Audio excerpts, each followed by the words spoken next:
Здравейте, сега ще покажа един много хубав фокус.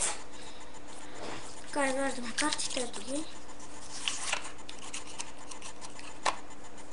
Така, сега изваждаме 4-те аса от тестето.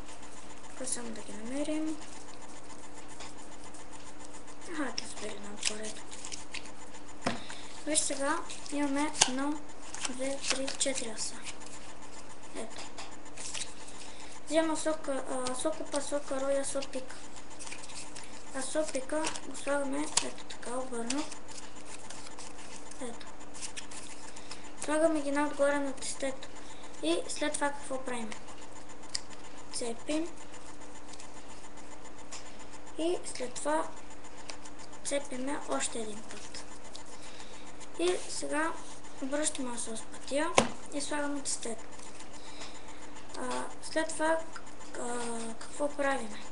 Виждате ли с пътя? Взимаме отдолу карти и отгоре. След това омагьосваме. Отваряме с пред. И ето ги. Ето го асото каро и асокоп. Сега по средата трябва да бъде асопика, обаче не. Асо с пътя. Ето как става трика. Много е лесен. Така само ще наглася наново камерата. Ето така. Взимате 4-те аса, взимате асокаро, асокопа и асопика. Асопика го обръщате и след това ги слагате върху тестето. И правите брейк на асокаро. Като цепите, ето така цепите.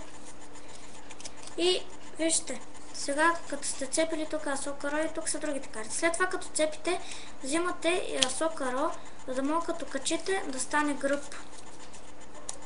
И вижте сега как са картите. След това обръщате асо с пътя и го слагате. И сега обръщате тестето. И отново правите брейк на асопика, защото той е най-отдолу. И след това взимате най-отдолу. Ето така.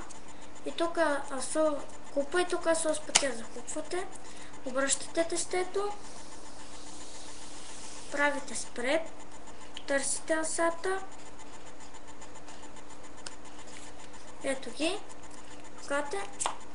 В средата асо с пътя. Така, надявам се фокуса да ви е харесал. Довиждане. Това беше.